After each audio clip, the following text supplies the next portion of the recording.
There was a time when everything seemed routine, predictable. But that's how things are before a bomb goes off, right? You don't see the cracks until you're ankle-deep in the rubble. The irony is, it all started on the most mundane of days, an evening like any other. I had just come home from the gym, exhausted, drenched in sweat, feeling that post-workout burn that was supposed to keep me focused on something other than my own life. But no amount of heavy lifting could have prepared me for what I was about to find. She was in the kitchen, casually sipping wine, like it was just another Wednesday night. The smell of some overpriced candles filled the air, probably one of those lavender ones she loved so much. She was smiling, too much, like she was enjoying some private joke I wasn't a part of. There was something unsettling about that smile, something forced. But I didn't ask. Maybe I should have. Instead, I grabbed a beer, leaned against the counter, and asked her how her day went. The way I always did. Normal. Predictable. The kind of question that usually ends with, "Good. How was yours?" But tonight, she barely even acknowledged me, distracted by her phone. I was about to let it go, just brush it off. But then I saw it. The name on her screen. James. And not just any James, mind you. This was her coworker James. The guy she mentioned a few times over the past few months. The one who was such a great guy to bounce ideas off of. I'll admit, I didn't think much of it at first. Just some work stuff, right? But something didn't sit right. I asked her casually, "What's going on with James? Seems like you two are chatting a lot these days." She flinched. For just a second, but I caught it. That split-second hesitation was all I needed to know something wasn't adding up. "Oh, it's just about work," she said, too quickly, waving me off like it was no big deal. Her eyes didn't meet mine though, which only made that sinking feeling in my gut twist harder. I wanted to believe her. God, I really did. But there was something off in her tone. Too rehearsed. Too dismissive. So I played dumb. I nodded, shrugged, and pretended to be content with her answer. But all the while, my mind was spinning, connecting dots that hadn't even been on my radar before tonight. Later that evening, when she went to bed early, claiming exhaustion from work, I stayed up, pretending to watch some mindless TV show. But my focus was elsewhere. I grabbed her phone. Yes, I know how that sounds, but when your instincts scream at you, sometimes you've got to follow them, no matter how guilty it makes you feel. What I found, it wasn't just a work chat. It was a full-blown emotional affair, laced with, "I can't wait to see you again" messages. And guess what? Their little work meeting was scheduled for Friday. The same day she told me she'd be working late. I had no idea what to do with this discovery yet, but I knew one thing for sure. I wasn't going to wait around, playing the fool. She wanted to lie? Fine. But I was about to flip the whole damn script. And oh, did I have a plan for her and James? I didn't sleep that night. How could I? Every time I closed my eyes, those messages between her and James flashed in my mind like neon signs. "I miss you. Last night was incredible. Can't wait for Friday." I wasn't the kind of guy to sit around and cry into a pillow. I'm the type who plots, who calculates, and who makes sure things get dealt with properly. And if she thought she could play me for a fool, she had no idea what was coming. Friday. That was my deadline.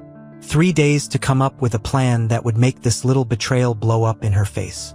And trust me, I was going to be the one holding the match. First things first, I needed to confirm if this wasn't just emotional, if it had already crossed into something more. So I called in sick to work the next day. I didn't even tell her. Let her think it's a normal day. I waited until she left for work, and then I started digging. Deep. I wasn't some amateur. She never thought I'd look through our shared iCloud. Never considered the fact that all her photos, messages, everything was backed up. The thing about betrayal is that people get sloppy, cocky even. They think they're untouchable, like you're too stupid or blind to see the truth. She was no different. Within minutes, I found everything. Pictures, calls, locations, all the dirty little secrets she had been hiding. They had been meeting up for months. Months. And she had the audacity to sit at our dinner table every night, smiling, talking about her day, like nothing was happening.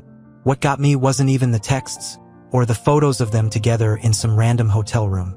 It was her laughing about me. "He has no idea." I told him I'm working late again. Poor guy. Poor guy? That's what I was to her? Just some clueless idiot while she got cozy with another man? My blood was boiling. I wanted to scream, to storm into her office and tear the whole thing down. But no, that would be too easy, too quick. I wasn't going to make a scene, I was going to set the stage. I called up an old friend, Matt. He worked as a private investigator now, and we had always been close. He owed me a few favors, and this was the perfect time to cash them in. I asked him to tail her, follow her around for the next few days, document everything. She was a creature of habit, after all. If she thought she could lie her way through this affair, I wanted every detail down to the last breath she took. Matt didn't ask many questions, just agreed. I told him to follow her on Friday, especially. That's when things were supposed to get interesting. And while Matt was doing his thing, I had to make sure I set up my own little trap at home.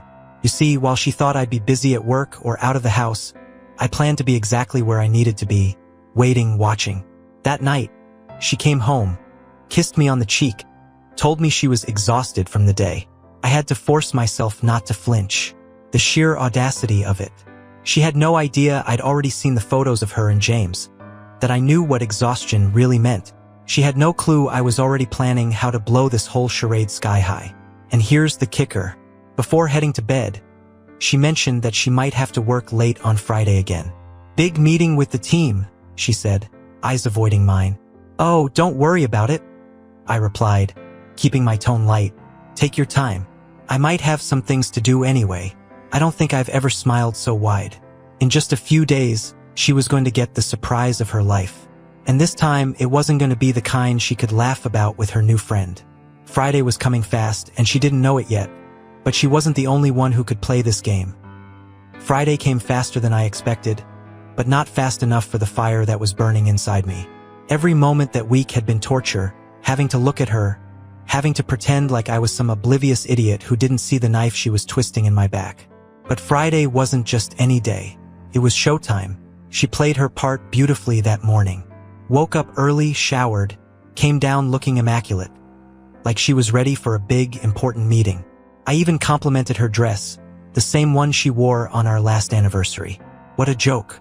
She thanked me with that fake smile she'd perfected, and I watched her pack her purse, checking her phone constantly, like she was waiting for some message.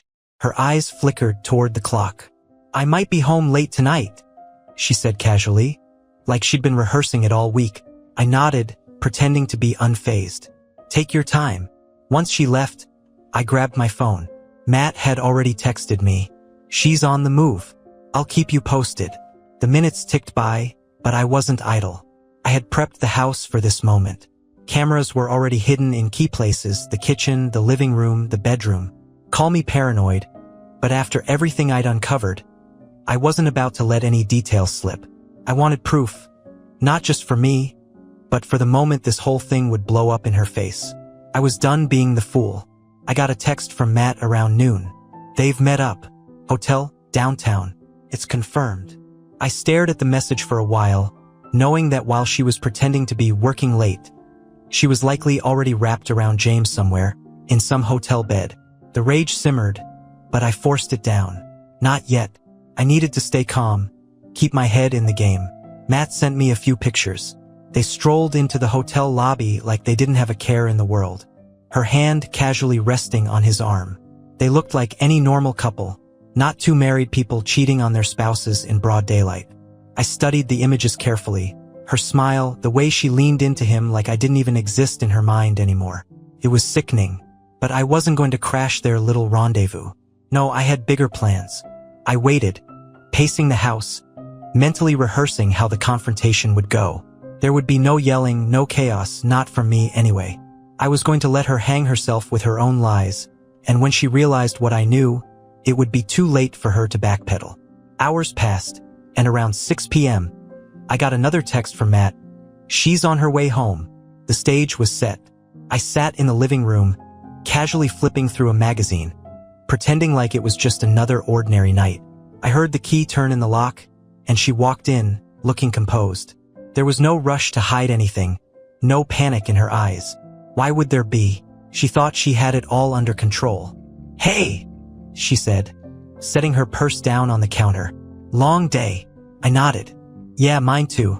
But I managed to make dinner. I replied, motioning to the table where I'd set up a simple meal. She seemed surprised, and for a split second, I saw a flicker of guilt on her face. But then it was gone, replaced with that same casual, practiced smile. "Wow, you didn't have to do that," she said, walking over to give me a kiss on the cheek, the same lips that had probably been all over James just a few hours ago. The thought made my stomach churn. We sat down to eat and I let her talk. I let her tell me all about her meeting, about how exhausting her day had been. I nodded along, smiling at the right moments, making her believe she was still in control. But with every word she spoke, I could feel the tension building inside me, like a ticking time bomb. And then I dropped the first bombshell. "So, how's James?" I asked, cutting into my food. Her fork froze midway to her mouth, and for the first time that night, she looked caught off guard. "James? What do you mean?" she asked, too quickly. "Oh, I said, leaning back in my chair. "I figured he must have been at your meeting today, considering how much you two seem to talk." Her eyes narrowed, but she quickly covered it up, laughing nervously. "Oh, him? No, he wasn't there. Just the team." Liar. I could feel the anger rising, but I kept my voice steady. "Really? Because Matt, my friend, the private investigator, the one who's been following you, he says otherwise." Her face went pale. The blood drained from her cheeks as she stared at me, wide-eyed, like a deer caught in headlights. I could almost hear her brain scrambling to come up with a story, to dig herself out of the grave she didn't realize she'd been standing in all week. What are you talking about?" she stammered, dropping her fork onto the plate with a loud clink. I leaned forward, my voice calm, but sharp. "I know everything. The texts, the hotel, James, every last lie you've fed me." Her mouth opened, but no words came out. For the first time in months, she had nothing to say. No witty comeback, no dismissive wave of the hand. She was trapped and she knew it, and this was just the beginning. For a moment, we sat in silence. The air between us was thick, like it was holding its breath, waiting for the explosion. She was still frozen, mouth slightly open, trying to process what I had just laid out. But I wasn't about to give her time to think, to come up with some half-baked excuse. "You're lying," she finally whispered, her voice shaky. Her eyes darted toward the door, like she was calculating an escape route. You're making this up. There's no private investigator. You're paranoid." I couldn't help but laugh. Not a loud, maniacal laugh, but that bitter, low kind. The one that comes from deep in your gut when the situation is so absurd that it's almost funny. "Paranoid," I echoed. "You think I'm making this up? You really think you're that slick?" I pulled my phone out of my pocket, scrolling through the pictures Matt had sent me earlier. I tossed the phone on the table, the screen facing her, and leaned back in my chair, arms crossed, watching as she stared at the images in horror. There it was, her and James, hand in hand, walking into the hotel. In another, they were seated at the hotel bar, close like no one else in the world mattered. I could practically see her mind working overtime, trying to formulate some kind of defense. But the proof was right there.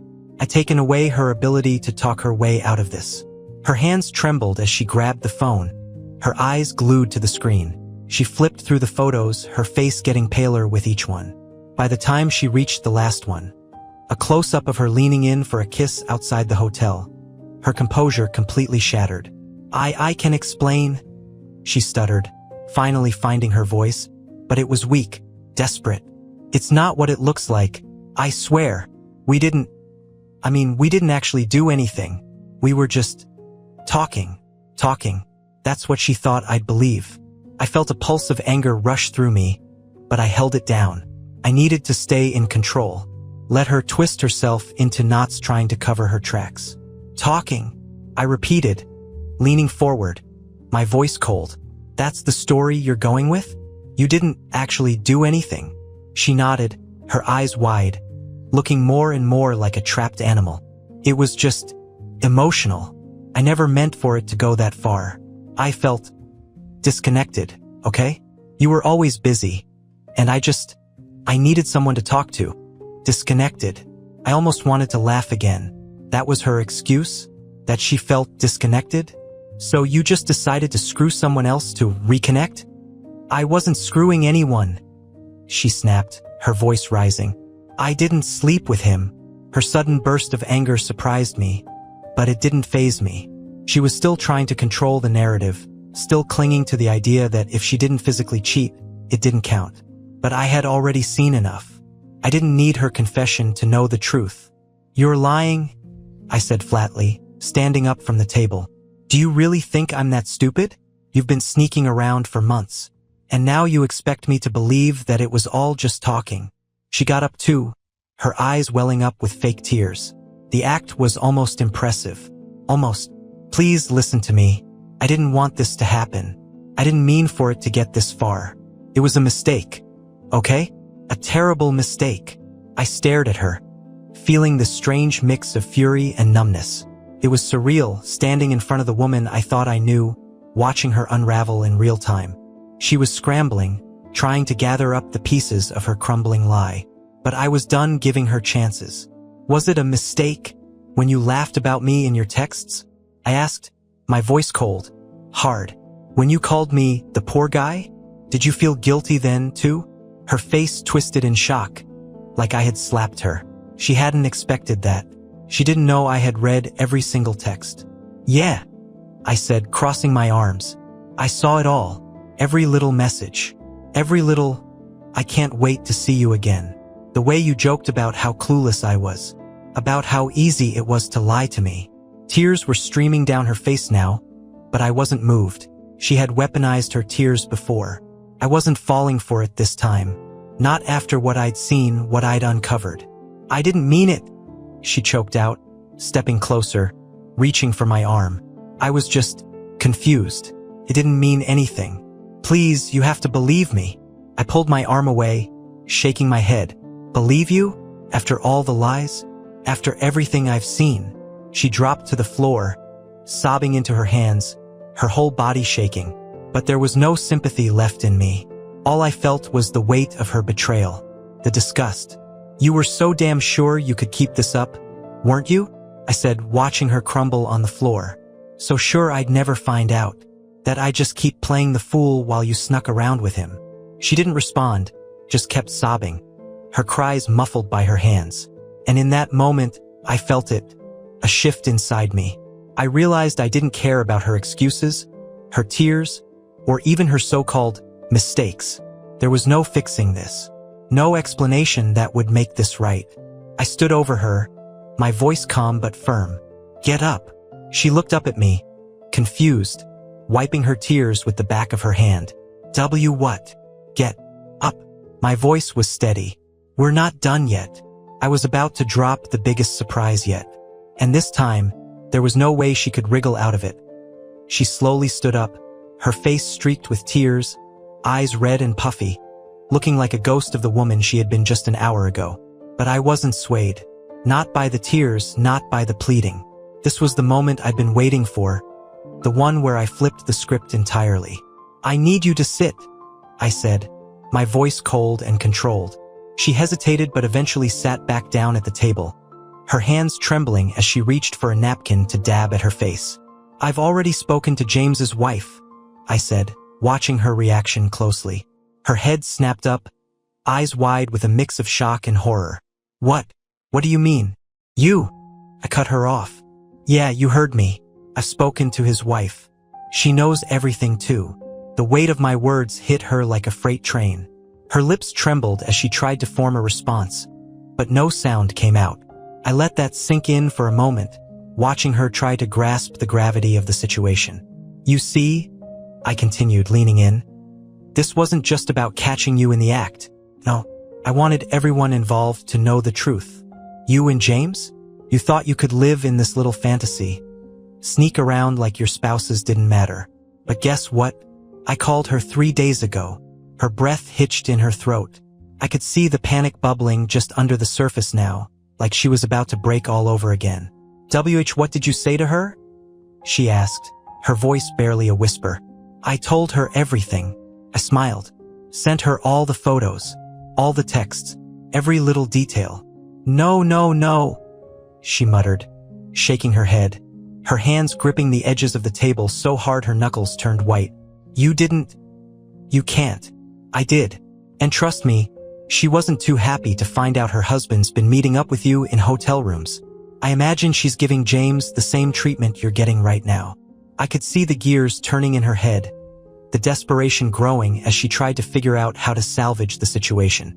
Her entire world was unraveling before her eyes. She wasn't just losing me. She was about to lose everything. "You've ruined me," she said, her voice breaking, as if I was the one to blame for this mess. "You've completely ruined my life." I almost laughed again, the sheer audacity of it. "I ruined your life? You've got some nerve saying that to me right now. You did this. You ruined your own life the moment you decided to betray me." She stood up suddenly, knocking her chair back, eyes wild with panic. I didn't mean for any of this. I didn't think it would go this far. James and I was confused, okay? I didn't feel like you cared anymore. I didn't feel like you loved me the way you used to." There it was again, her trying to twist the blame, trying to make this my fault. The frustration boiled over. "So that's your excuse? You didn't feel loved, so you went out and found it somewhere else? With someone else's husband?" "I was lonely," she screamed, her voice cracking as her emotions spilled out. "I needed something. You were always so distant, so caught up in everything else. I didn't know what to do anymore. And James, he listened. He made me feel wanted. Do you have any idea what that feels like?" The room went dead silent after that. Her words hung in the air, her voice shaking with emotion. But all I could feel was this cold, hard truth settling in my chest. There was nothing left to say that could justify this.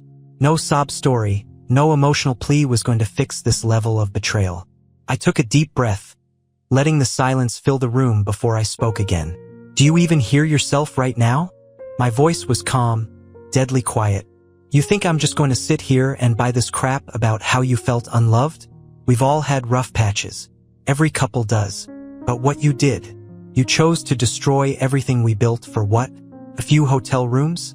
Some texts with another man." Her lip quivered, but she stayed quiet, knowing there was nothing she could say to justify it. "I've had plenty of moments where I felt distant, where I questioned things. But you know what I didn't do? I didn't run into the arms of someone else. I leaned in, my eyes locking onto hers. You had a choice. You could have talked to me. We could have worked through whatever the hell you were feeling.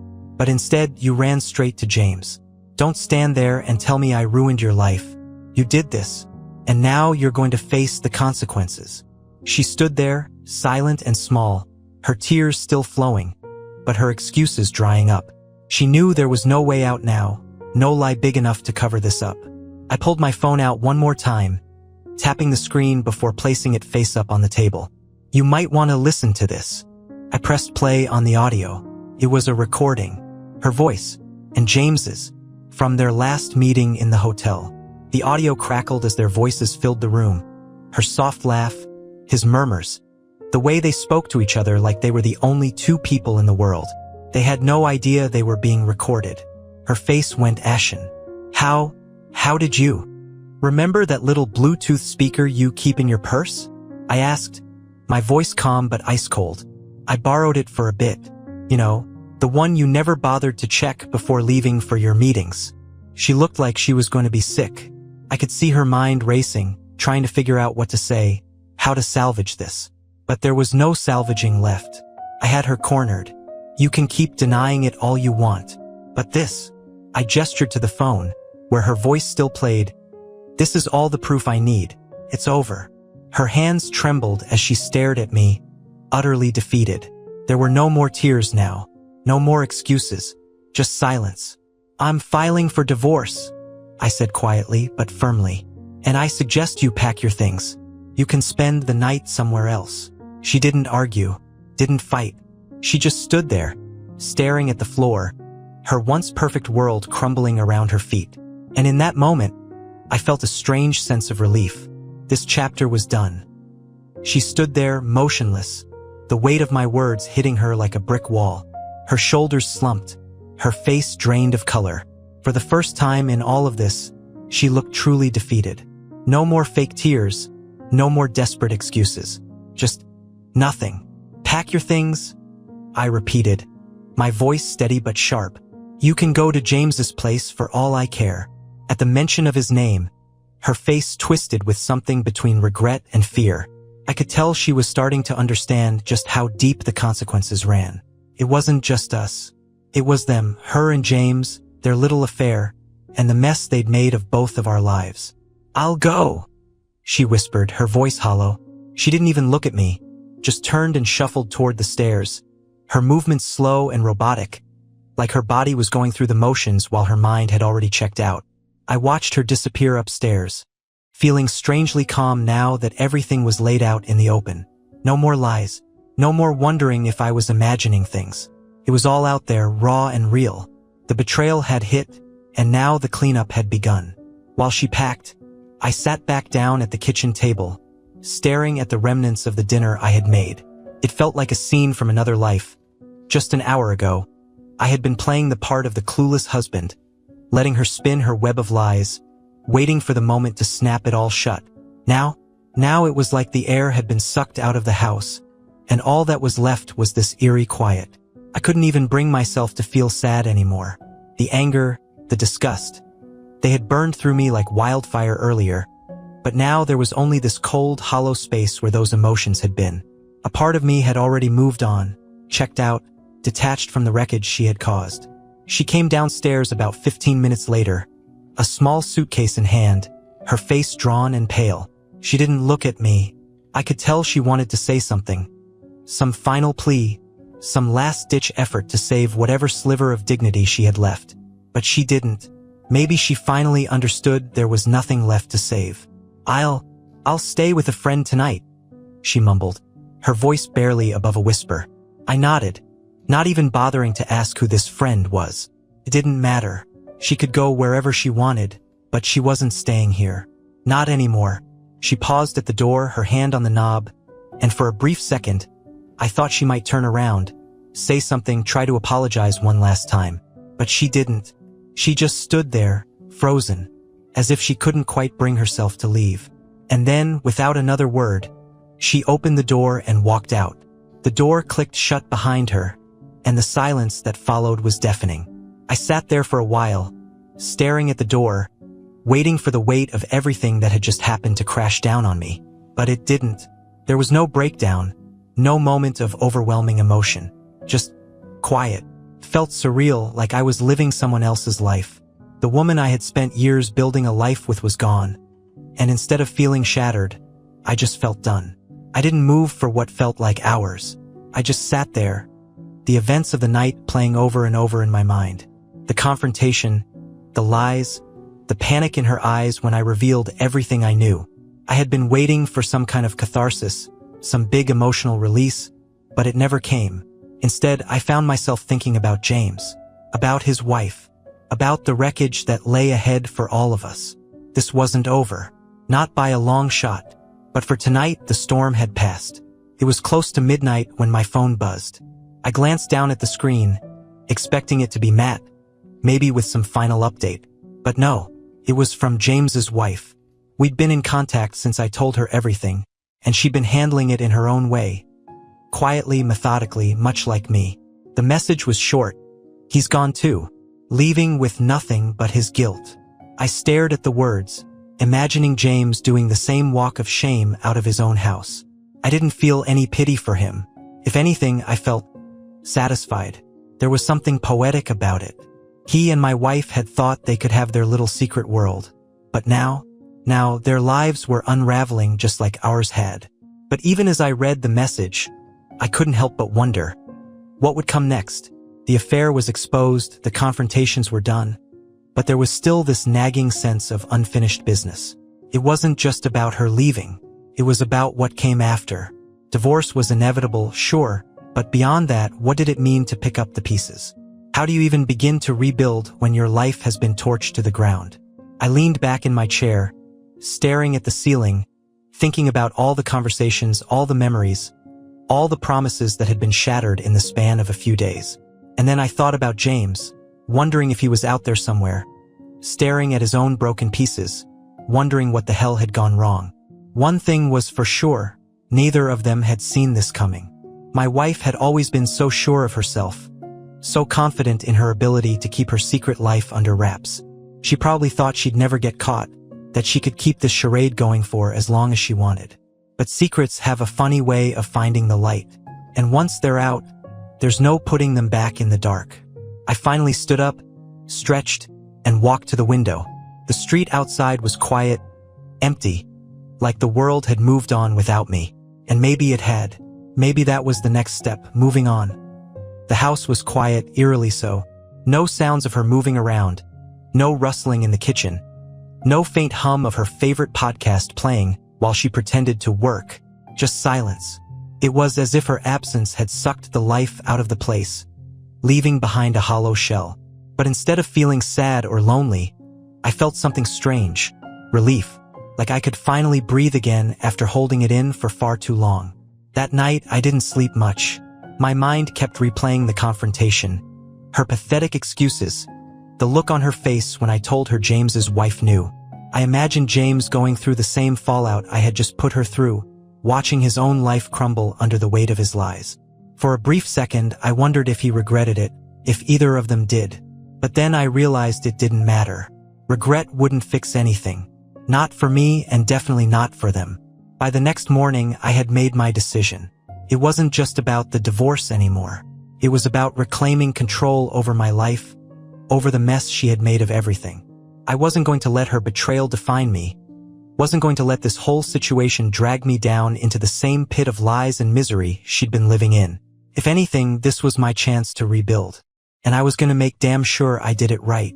I called my lawyer first thing. We'd spoken briefly before, just to get the ball rolling. But now I wanted to push things forward. Fast.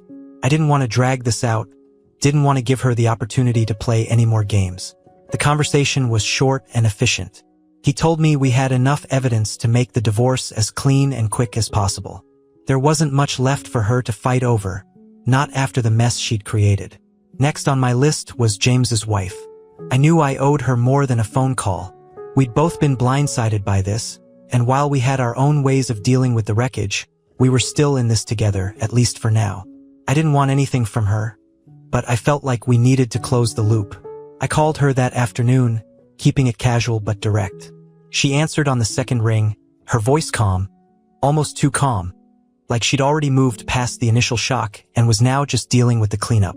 "How are you holding up?" I asked, not knowing how else to start.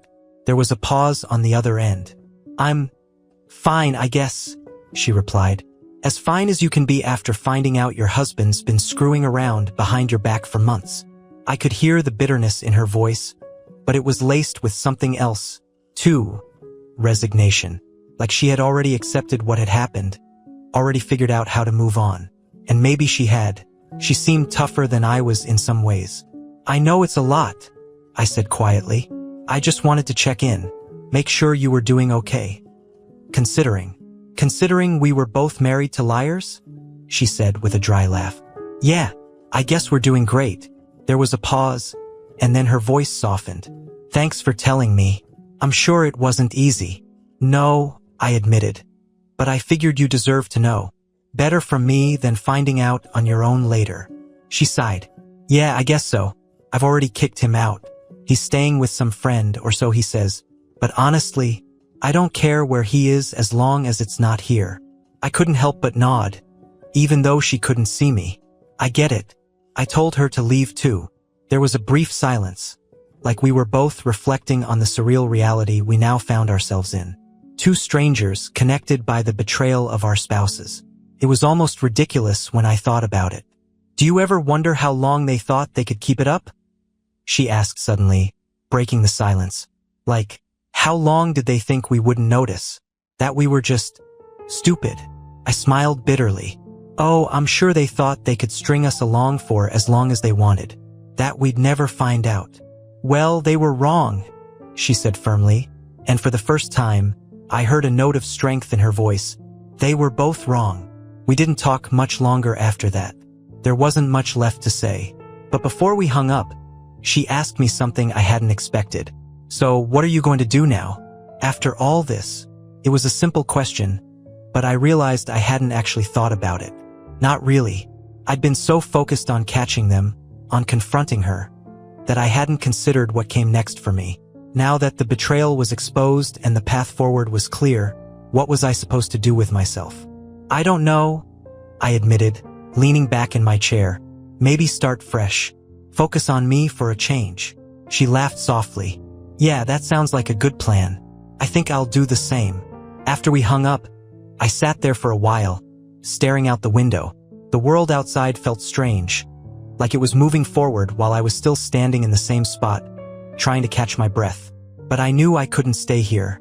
I couldn't keep reliving the betrayal, replaying the lies in my head. I had to move on. For myself. That evening, I started clearing out the house. Her stuff was still here. Clothes, shoes, little things she'd left behind in her rush to leave. I piled them all into bags and boxes, not even caring where they ended up. I just needed them gone. Needed the space to feel like mine again. Each item I tossed into the bag felt like another step toward freedom. Another piece of her that I was finally shedding. By the time I was done, the house felt emptier, but lighter too. I stood in the middle of the living room, looking around at the space that had once been ours and was now just mine. It was strange, but it felt right. The divorce papers would be filed soon, and then legally it would all be over. But I knew the emotional part, the healing, was going to take time. And that was okay. I wasn't in a rush. For the first time in a long time, I was going to take things at my own pace. I had no idea what my life would look like in a few months, or even a year from now. But one thing was clear. I wasn't that poor guy anymore. The one she laughed about in her texts. The one who was too blind to see what was happening right under his nose. I had taken control back. And now I was going to rebuild. On my terms. As I stood there, alone but not broken, I felt something I hadn't felt in months. Hope. Days turned into weeks, and the numbness that had settled in after that night slowly began to lift. The house was quieter now. Too quiet at first, but it became less suffocating as I made the space mine again. I spent those first few days in a sort of haze, doing mundane things that felt like nothing but filled the hours. Laundry, dishes, clearing out her old stuff. It was like wiping the slate clean piece by piece. Felt right, therapeutic almost. But even as I tried to move forward, the shadows of what had happened still lingered. The image of her, of them, haunted me more than I wanted to admit. Not in the way that made me want her back. God, no, but in a way that made me question everything. How could someone I had trusted for so long turn into a stranger right in front of my eyes? How could I have missed all the signs? Those thoughts followed me everywhere, creeping up in quiet moments, whispering in my ear when I was alone. The betrayal had cut deeper than I'd realized, and no amount of cleaning or boxing up her things could wipe away the scars left behind. But I was determined. I wasn't going to let her win, wasn't going to let what she did define who I was going to become. So I made a choice. I started doing things for me. Small at first, going out for runs, hitting the gym more regularly, cooking for myself instead of just eating takeout every night. The more I invested in myself, the more I started feeling like I was coming back to life. It was strange, this newfound freedom.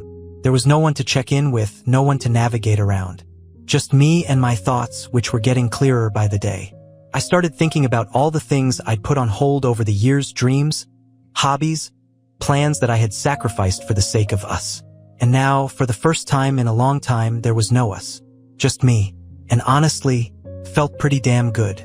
A few weeks after she left, I finally had a moment to breathe. I'd filed the divorce papers, and the process was already in motion. No fights, no drawn-out drama. She didn't even contest it. I think she knew it was pointless. We were over, and she didn't have any ground to stand on. James was dealing with his own fallout, and from what I'd heard through mutual contacts, his life was in shambles. Karma's a hell of a thing. I was sitting on the back porch one evening, watching the sun set, the warm light painting the sky in shades of orange and pink.